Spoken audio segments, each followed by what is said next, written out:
대한민국의 친일 주구가 다시 활개를 치고 있습니다. 하나 둘 밀정 또는 일본 간첩 같은 자들이 주요 공직과 학계에 낙하산처럼 내려앉고 있습니다. 전조가 있었습니다. 작년 4월 인터뷰입니다. 100년 전 일을 가지고 무조건 무릎 꿇어야 한다는 건 저는 받아들일 수 없다. 일본에 대해 윤석열 대통령이 한 말입니다. 윤석열 대통령 외교안보 책사로 낙가손의 야스히로상 수상자인 김태효 국가안보실 1차장은 이럽니다. 일본이 한반도 유사 사태 시 개입이 기정사실화되는 것은 평상시 대북 억지력을 증대시키는 효과를 가져올 것이다. 자위대가 주권 국가로서 교전권을 사용하지 못하는 상태에 영원히 있어야 한다는 논리는 대단히 편협하다. 김태효 차장은 대통령실이 아니라 일본 총리실에 가야 하는 것 아닙니까? 이런 발언은 차고 넘칩니다.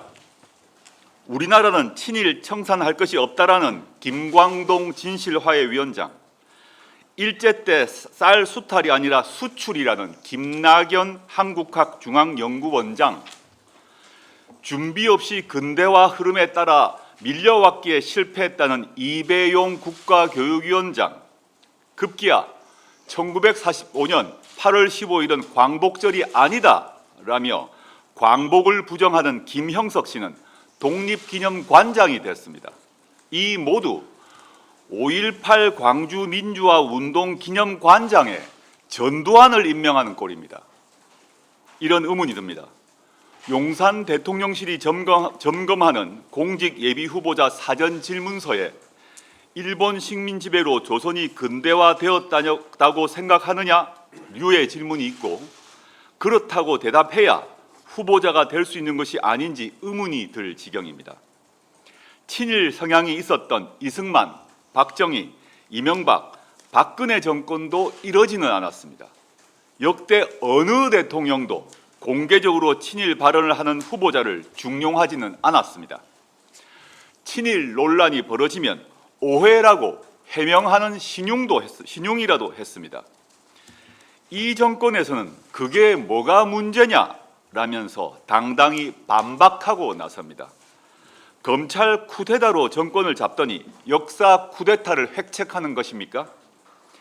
밀정을 국가 요직에 임명하는 자가 바로 왕초 밀정입니다. 외교부는 일본이 사도광산에서 강제노역 역사를 지우는 것에도 방치합니다. 그래서 무엇을 얻었습니까? 청록파 조지훈 시인 아들인 조태열 외교부 장관님, 대답해 보십시오.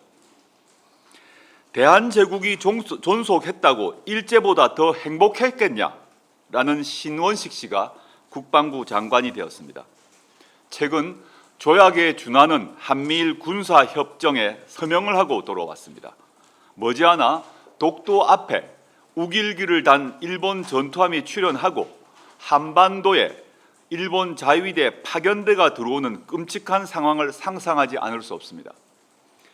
윤석열 친일파가 가장 나쁜 부류에 속한 이유가 있습니다.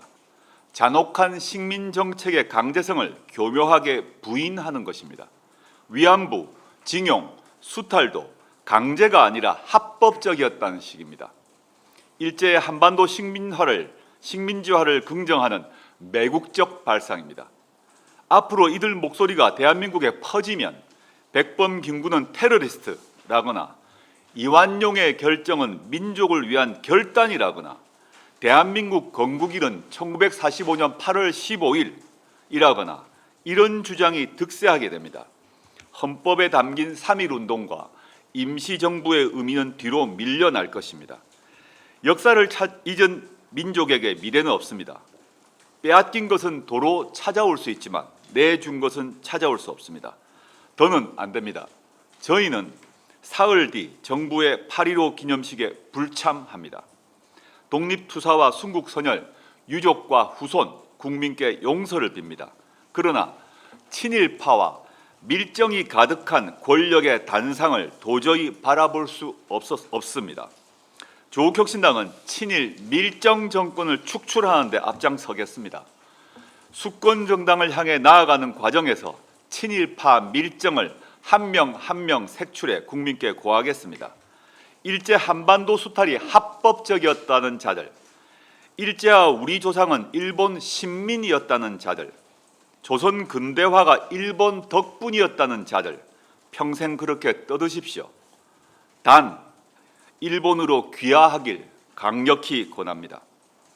대한민국 공직, 학계 주요 보직에는 얼씬도 못하게 하겠습니다. 저희가 막아내겠습니다. 피와 땀으로 지켜낸 이 나라를 지키기 위해 끝까지 싸우겠습니다.